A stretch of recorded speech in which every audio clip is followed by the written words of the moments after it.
Good morning. Good to see you all this morning. And good morning to all those who are watching online. We're continuing our study of great Bible characters.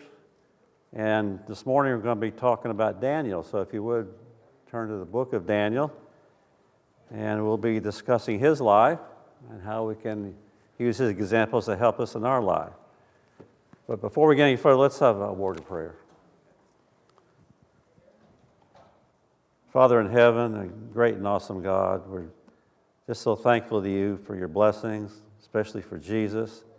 And now we're thankful for the time we have together this morning to look into your word and to examine the life of Daniel and how we can learn from his example to help us today in our daily walk with you.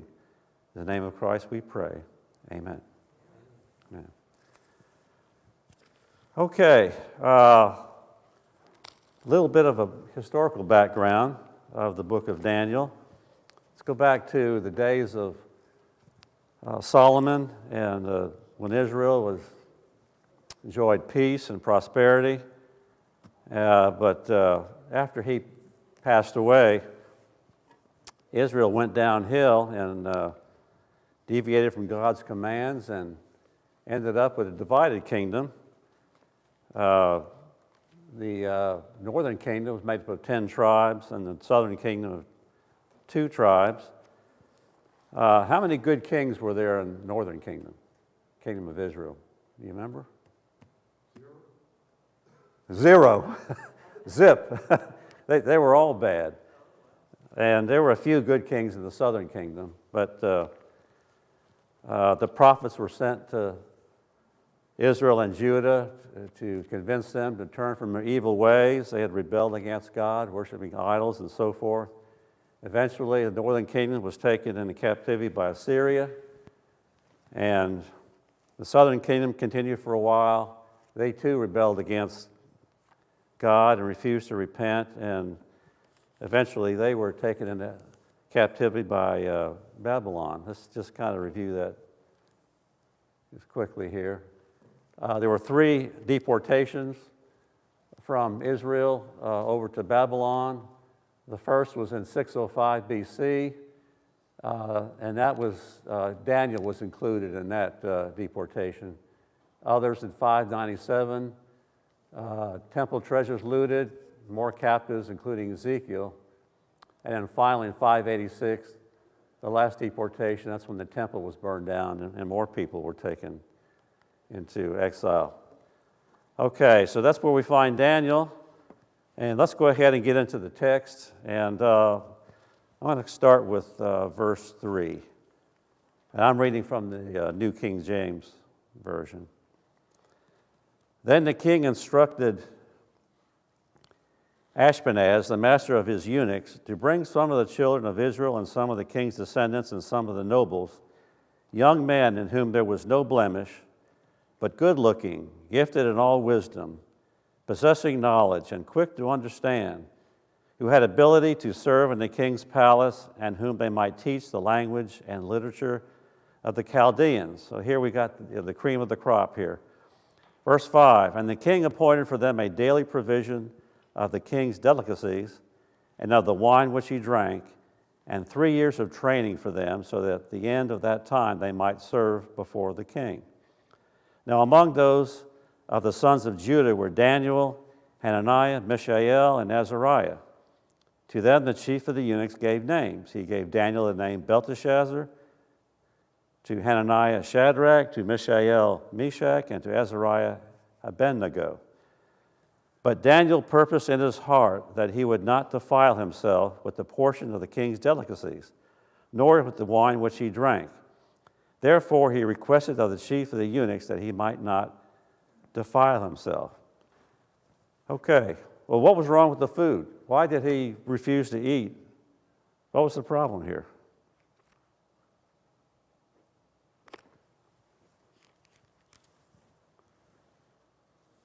He refused to eat that rich-looking food that the king wanted them to have. So he refused. Why is that? What was about the food that he didn't like, you think?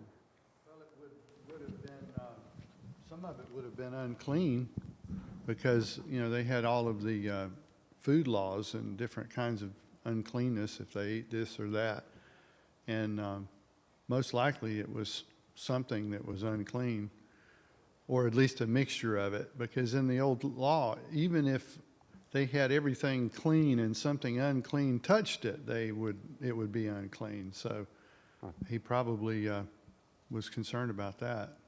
Okay. Yeah, the dietary laws, he was concerned about that, and perhaps some things were offered to idols. Anyhow, it bothered his conscience. But he refused to defile himself. I know, you think in a situation like this it'd be easier to rationalize. I mean, he's been taken off to a foreign country and a strange land, all this food in front of him, and if he doesn't eat, he might lose his head. And the food looks awfully good. Maybe God would understand if I just go ahead and eat whatever is put before me. But he stood tall. And also his three friends also. Okay, so he risked his life by refusing, but it turned out okay. Okay, if I could get some help, could someone read verses 9 through 16 for me, please? Anybody? Now God caused the officials to show favor and sympathy to Daniel. But the officials told Daniel, I'm afraid of my lord the king, who has assigned your food and drink. Why should he see you looking worse than the other young men your age? The king would then have my head because of you. Daniel then said to the guard, whom the chief official had appointed over Daniel, looks like Hananiah, Mishael, and Azariah, please test your servants for 10 days. Give us nothing but vegetables to eat and water to drink. Then compare our appearance with that of the young men who eat the royal food, and treat your servants in accordance with what you see. So he agreed to this and tested them for 10 days. At the end of the 10 days, they looked healthier and better nourished than any of the young men who ate the royal food. So the guard took away the choice food.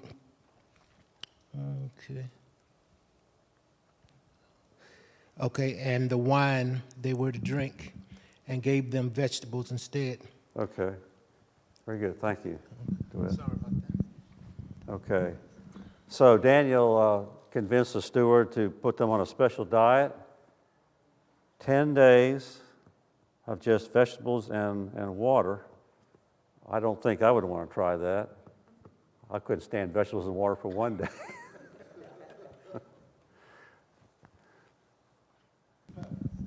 Well, this was a miracle because you don't get fat on vegetables and water. God had to be involved. Does anybody have the NIV? How does that verse 15 read? 15 says, at the end of the 10 days, they looked healthier and better nourished than any of the Okay. men who ate the royal food. Yeah, mine does too. Mine says fatter in flesh. No, I guess you really don't get fat. You probably might lose some weight, but I think that expression just means they were healthier, like the NIV pointed out there.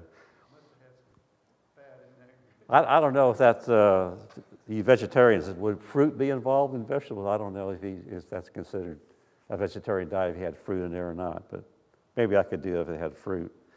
But anyway, okay. Let's pick up in verse 17. As for these 4 young men, God gave them knowledge and skill in all literature and wisdom, and Daniel had understanding in all visions and dreams. Now at the end of the days, that is 3 years, when the king had said that they should be brought in, the chief of the eunuchs brought them in before Nebuchadnezzar. Then the king interviewed them, and among them all, none were found like Daniel, Hananiah, Mishael, and Azariah. Therefore they served before the king.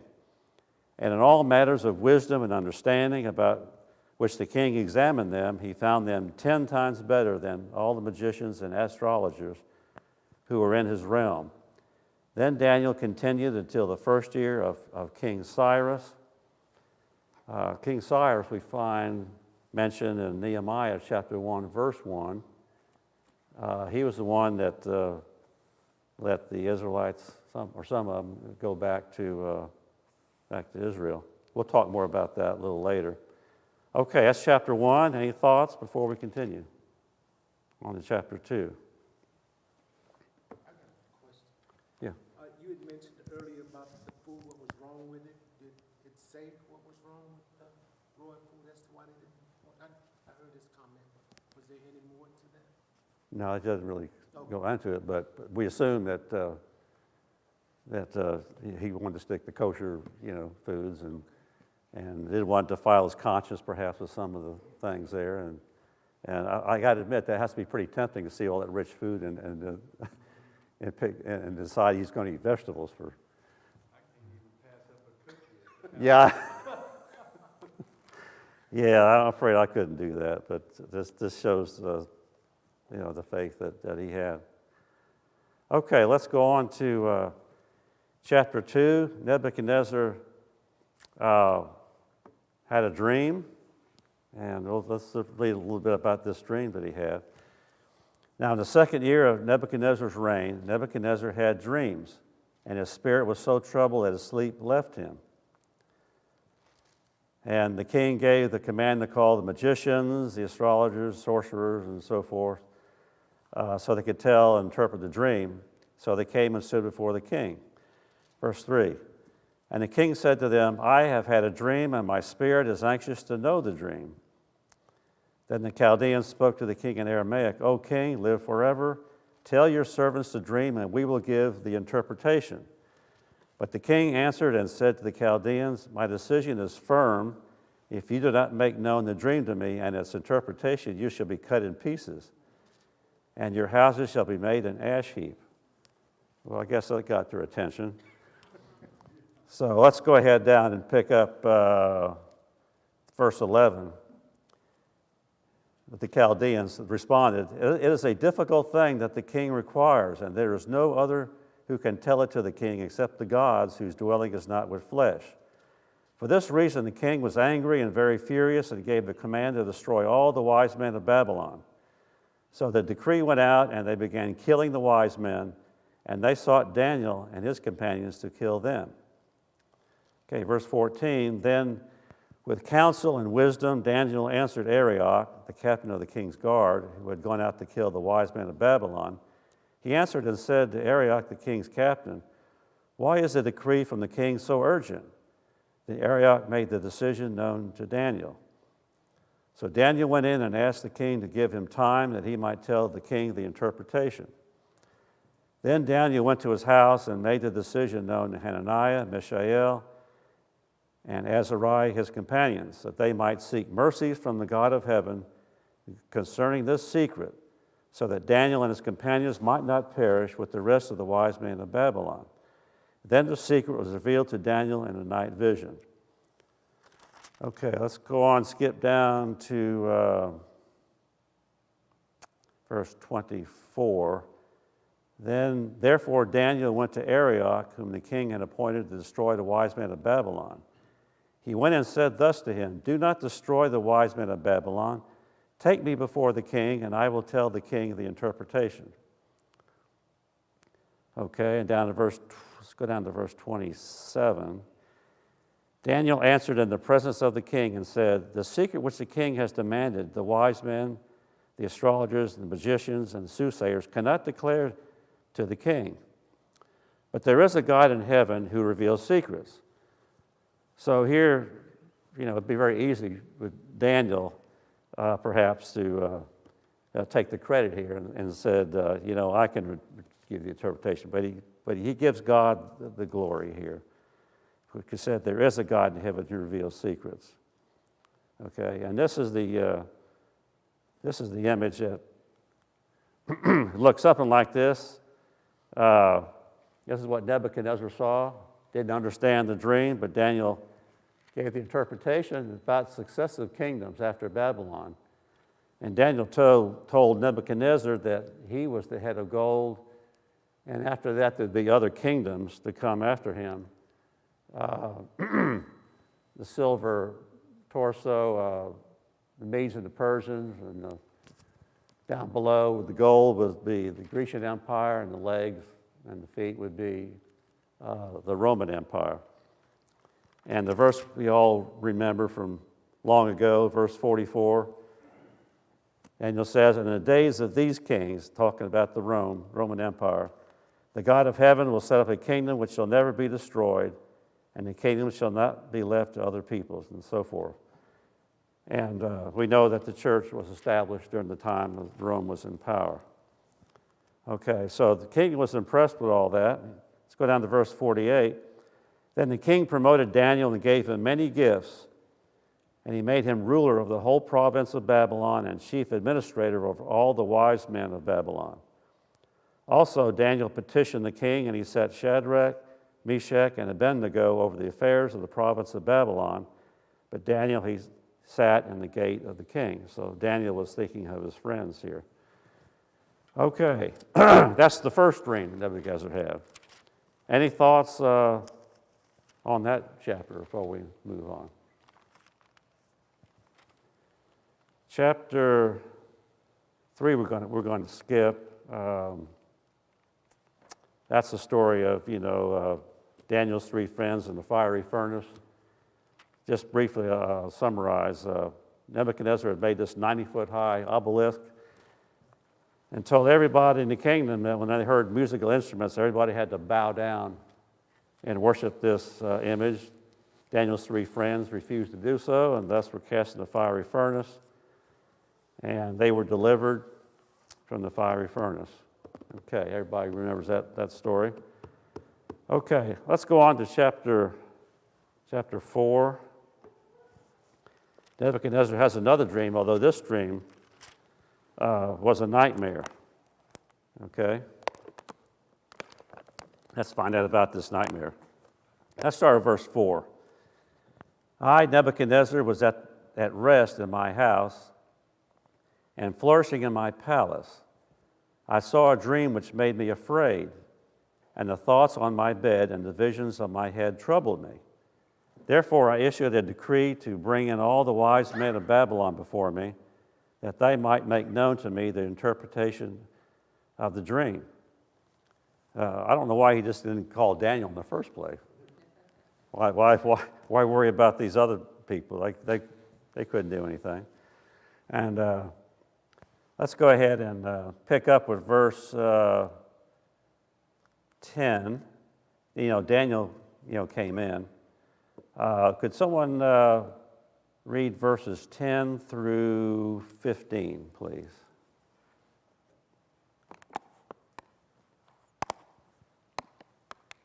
"These are the visions I saw lying in bed. I looked, and there before me stood a tree in the middle of the land. Its height was enormous. The tree grew large and strong, and its top touched the sky. It was visible to the ends of the earth. Its leaves were beautiful, its fruit abundant, and on it was food for all. Under it the wild animals found shelter, and the birds lived in its branches. From it every creature was fed. In the visions I saw while lying in bed, I looked, and there before me was a holy one, a messenger, coming down from heaven. He called in a loud voice, 'Cut down the tree and trim off its branches. Strip off its leaves and scatter its fruit. Let the animals flee from under it and the birds from its branches.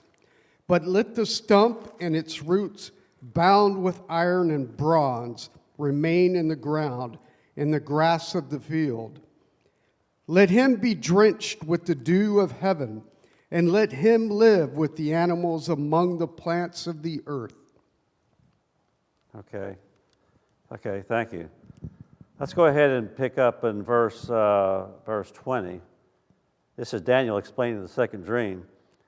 Verse 20 says, "The tree that you saw, which grew and became strong, whose height reached to the heavens, and which could be seen by all the earth, whose leaves were lovely, and its fruit abundant, and which was food for all, under which the beasts of the field dwell, and on whose branches as the birds of the heavens had their habitation. It is you, O king, who have grown and become strong, for your greatness has grown and reaches to the heavens, and your dominion to the end of the earth." Okay, well, he's explaining the next few verses that the king was about to be humbled. And he goes on, but we'll pick up in verse 27. Daniel says, "Therefore, O king, let my counsel be acceptable to you. Break off your sins by being righteous, and your iniquities by showing mercy to the poor. Perhaps there might be a lengthening of your prosperity." That takes a lot of courage to me for Daniel to say something like that to the king. You know, he could lose his head by challenging him like that. But this is the kind of person Daniel was. Okay, verse 28. "All this came upon King Nebuchadnezzar. At the end of the 12 months, he was walking about the royal palace of Babylon. The king spoke, saying, 'Is not this great Babylon that I have built for a royal dwelling by my mighty power and for the honor of my majesty?'" Do you sense a little bit of pride in what he was saying there? Yeah. Okay. There's an article that I was looking for it at home. I couldn't find it, but it was a Reader Digest article called "Pride, the Great Sin." And of course, we all know sin is sin, but there's so many consequences, I should say, associated with the sin of pride. Can you think of anybody, someone throughout the Bible who had a problem with pride that caused a great downfall? What's that? Moses. Okay. Okay. Anybody else you can think of? Pharaoh? Yeah, absolutely. There's actually quite a few examples in there. But the one that kind of sticks in my mind, that if you look at Isaiah chapter 14, you remember when it talks about Lucifer? And Lucifer says, one of the angels in heaven says, "I will ascend into heaven. I will be like the Most High. I this and I that." And we know what happened. That's the trouble we're in today because of sin of pride. And if in Proverbs chapter 3, remember the 7 things that God hates? Well, sin is the first one that's mentioned. So also, I think in Proverbs it says, pride goes before destruction. And I think that's so true. So this pride was going to catch up with him here. We'll find out in a minute. Look down at verse 33. "That very hour the word was fulfilled concerning Nebuchadnezzar. He was driven from men and ate grass like oxen. His body was wet with the dew of heaven, till his hair had grown like eagle's feathers and his nails like birds' claws." Okay. And earlier, we didn't read that part, but this was the last for about, well, it says 7 periods of time, but it's more like 7 years he was this way, just acting like an animal. And that might have an effect on your pride a little bit, I would think. Look down at verse 37. "Now I, Nebuchadnezzar, praise and extol and honor the King of heaven, all of whose works are truth, and his ways are justice, and his ways justice. And those who walk in pride, he is able to humble." Okay. So, That's a dream Nebuchadnezzar had and the consequences he suffered because of pride. But he did turn it around. It's amazing experiences of life will throw at you that they'll change your attitude, isn't it? Any thoughts on that chapter? Yeah. It seems like Daniel's influence had an effect on Nebuchadnezzar because he ends up calling out to, the God. At least that's the impression that I get here. That Nebuchadnezzar had been around Daniel and he had seen what Daniel was able to do through his God. And at the end here, he repents and he turns to God. Right. Very good. I don't know how long that lasted, but at least for a time, he recognized his need to humble himself before, the God who is God. Right. He definitely had a change of heart, no doubt about that. Very good. Anything else? Yeah. Well, I think this kind of shows the extent God will go to save somebody who can be saved. Nebuchadnezzar was the most powerful king on the planet during his time, one of the great kings of history. And if you're going to humble somebody that proud and that high, it takes a big blow. He knocked him down for 7 years, made him crazy, had to go live with the animals. I mean, I don't even know how that can happen and you restore a kingdom back to someone that has gone through that. I mean, usually world forces will move in and fill the void and you're not getting it back. Mm-hmm. But he really had to knock him down to get him to look up. And I know I've been humbled. There's been stuff that I've lived through that has brought me down, but I wasn't the king of the planet. It took a massive blow, but the fact that he was able to restore him to his previous glory after 7 years is also a miracle. And so I think this is a good illustration of God's power and sovereignty and how he can bring about things that we just can't even imagine. Very true. I think, when we're humbled, when we become humble, maybe because of something like you were saying, God is impressed, I think, and will grant favor to us because he enjoys and looks out for people who are humble. What I see in this is that the relationship became personal. He had a personal encounter and recognized God to be God. Because Daniel had told him that no astrologer or no musician had that power. It was a God in heaven that did. And so he didn't respect man to that point. But when God personally showed him his power, that was an encounter with God that got his attention. And I think each of us have to get to a point where we have a personal encounter with God to get the respect God has for us. Okay, very good. Thank you. Okay, any other thoughts? We'll move on. Okay, chapter 5, we find there's a new king in town, and his name is Belshazzar. Daniel's probably a much older man by this time. What happened between Nebuchadnezzar and Belshazzar, I don't know exactly. But he's the king now. Let's look at, starting verse 1. Belshazzar the king made a great feast for 1,000 of his lords and drank wine in the presence of the 1,000.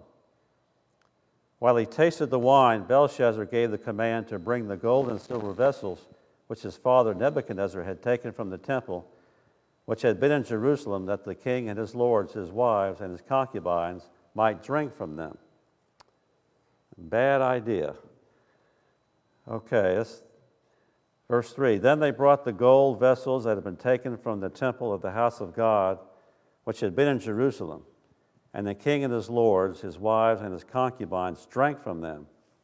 They drank wine and praised the gods of gold and silver, bronze and iron, wood and stone. In the same hour, the fingers of a man's hand appeared and wrote opposite the lampstand on the plaster of the wall of the king's palace. And the king saw the part of the hand that wrote. Then the king's countenance changed, and his thoughts troubled him, so that the joints of his hips were loosened and his knees knocked against each other. I mean, this guy was becoming unglued. Have you ever been in a situation where you were so nervous and tense that your knees felt like your knees were knocking together? I felt that way at times, but anyway, he was really shaken up. In verse 7, then the king cried aloud to bring in the astrologers, the Chaldeans, and the soothsayers. And the king spoke, saying to the wise men of Babylon, whoever reads this writing and tells me its interpretation shall be clothed with purple and have a chain of gold around his neck, and he shall be the third ruler in the kingdom. Now all the king's wise men came, but they could not read the writing or make known to the king its interpretation. Then King Belshazzar was greatly troubled, his countenance was changed, and his lords were astonished. The queen, because of the words of the king and his lords, came to the banquet hall, and the queen spoke, saying, O king, live forever. Do not let your thoughts trouble you, nor let your countenance change. There is a man in your kingdom in whom is the spirit of the holy God. And in the days of your father, light and understanding and wisdom, like the wisdom of the gods, were found in him. And King Nebuchadnezzar, your father the king, made him chief of the magicians, astrologers, Chaldeans, and soothsayers. Inasmuch as an excellent spirit, knowledge and understanding, interpreting dreams, solving riddles, and explaining enigmas were found in this Daniel, whom the king named Belteshazzar. Now let Daniel be called, and he will give the interpretation. So here we find again Daniel to the rescue. Okay, the writing on the wall explained, starting with verse 13. Then Daniel was brought in before the king, and the king spoke and said to Daniel, Are you that Daniel who is one of the captives from Judah, whom my father the king brought from Judah? I have heard of you, and that the Spirit of God is in you, and that light and understanding and excellent wisdom are found in you. Now the wise men, the astrologers, have been brought in before me, that they should read this writing and make known to me its interpretation. But they could not give the interpretation of the thing. And I have heard of you that you can give interpretations and explain enigmas. Now, if you can read the writing and make known to me its interpretation, you shall be clothed with purple and have a chain of gold around your neck, and shall be the third ruler in the kingdom. Then Daniel answered and said before the king, Let your gifts be for yourself, and give your rewards to another. Yet I will read the writing to the king and make known to him the interpretation.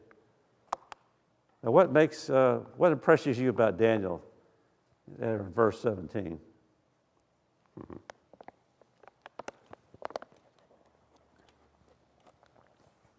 humility. He doesn't want the worldly acclamation. He just wants to help him from God. Okay. Okay, he couldn't be bought. You know, he was more concerned with spiritual things than the physical things, I think, we see there. And you remember what Paul said to Colossians chapter 3, verse 2? Keep your mind on things above, not things on the earth. Yeah, well, that was Daniel. He had an eternal perspective on things. I think that's something that serves as a good example for us. Okay, let's move on. Verse 18. O King, the Most High God, gave Nebuchadnezzar your father a kingdom and majesty, glory and honor. But because of the majesty that he gave him, all peoples, nations, and languages trembled and feared before him.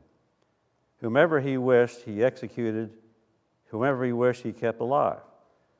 Whomever he wished, he set up, and whomever he wished, he put down.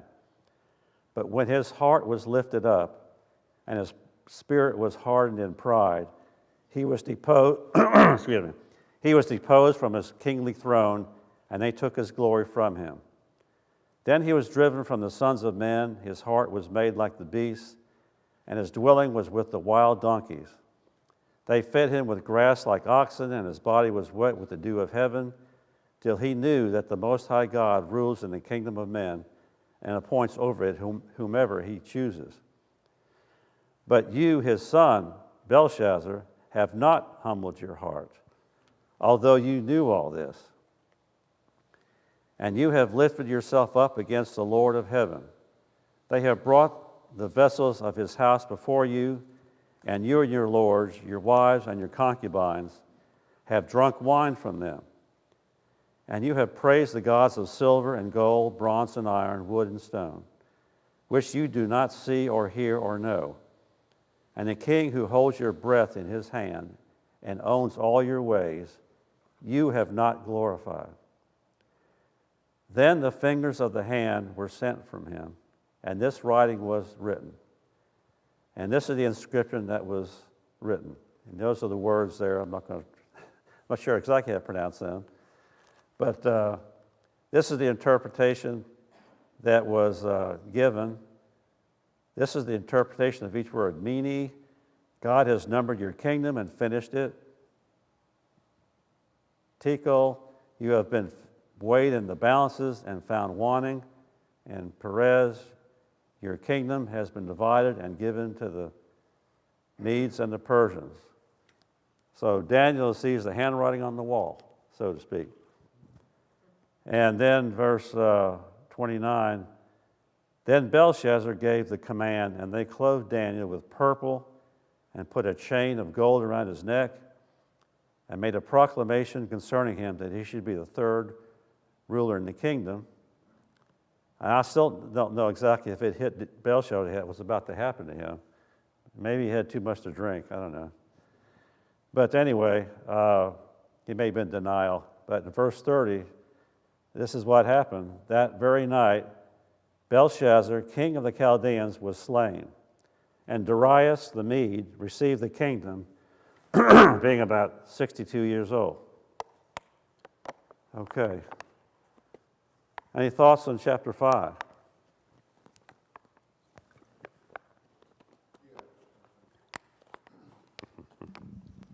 Again, it just reiterates the fact that God is God. They was worshiping and drinking to wood and gold and silver. Yeah.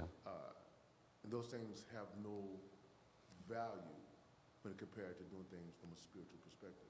Yeah, absolutely. Thank you. Very good.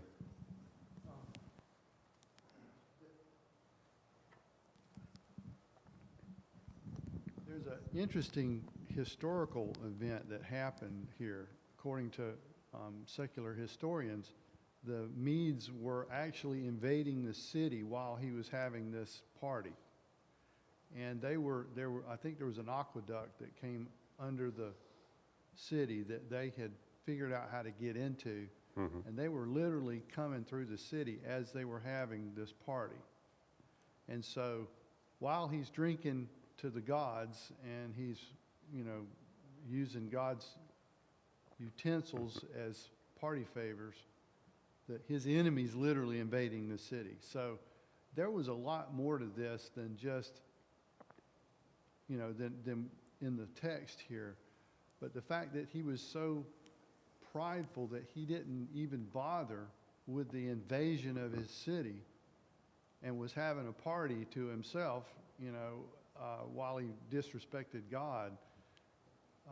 This is one of the most extreme cases in the Bible where God just wrote on the wall. I mean, he just said right now to someone else who wasn't a Jew, this wasn't part of his people, You know, these were Gentiles, and yet he still spoke into the situation like that. Mhm. And it was such an extreme, onerous abuse of power and neglect of proper, you know, activity. I mean, he just didn't do the right thing in any way whatsoever. Yeah. And it also really interests me how bold Daniel was to walk into a king like he did with Nebuchadnezzar and tell him to his face some really, really bad news. I mean, that usually gets your head chopped off in these kind of situations. Right. Exactly. But he was really bold. Yeah, absolutely, it sure was. Thank you. Appreciate that. Okay, anything else? Okay, we got to move right along here. We're getting close to being out of time. Chapter 6, about an event in Daniel's life. This is probably the event that most people usually associate with Daniel. We're talking about the lion's den. So let's go ahead and pick up in verse 1 there. It pleased Darius to set over the kingdom 120 satraps to be over the whole kingdom, and over these 3 governors, of whom Daniel was one, that the satraps might give account to them, so that the king would suffer no loss. Then this Daniel distinguished himself above the governors and satraps, because an excellent spirit was in him, and the king gave thought to setting him over the whole realm. Okay.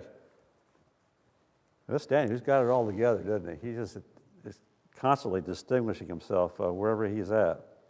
It says there in verse 3, an excellent spirit was in him. Sounds like he's talking about attitude. And, you know, attitude is, is everything. You can be the most intelligent person there is, but if you don't have a good attitude, you're not going to go very, very far. This was many years ago. I heard an after-dinner speaker, a motivational speaker, was talking about some things. And he mentioned attitude, how important that is. And he said something that stuck with me all these years, this phrase. And I'm going to try to repeat it without fumbling it. So let's give it a try. It is your attitude, not your aptitude, that determines your altitude. You get that? And I thought that's so true, that your attitude really means a lot. It can make up for a lot of things. Okay. Verse 4. So that governors and satraps sought to find some charge against Daniel concerning the kingdom, but they could find no charge or fault, because he was faithful, and nor was any error or fault in him. Okay. Let's see if we can move and pick up. We're going to run out of time pretty soon. Well, these governors, verse 6, these governors and satraps came before the king, said, King Darius, live forever. And all the governors of the kingdom, the administrators and satraps, the counselors, and so forth. I'll skip a few things here. That whoever petitions any god or man for 30 days except you, O king, shall be cast in the den of lions. So there's conspiracy here. As they said, these people said in verse 8, Now, O king, establish the decree and sign the writing so that it cannot be changed according to the law of Medes and Persians, which does not alter. Okay, so King Darius signed the written decree. So this thing is now written in concrete. It cannot be changed. Verse 10. Now when Daniel knew that the writing was signed, he went home, and in his upper room, with his windows open toward Jerusalem, he knelt down on his knees 3 times that day and prayed and gave thanks before his God, as was his custom since early days. Then these men assembled and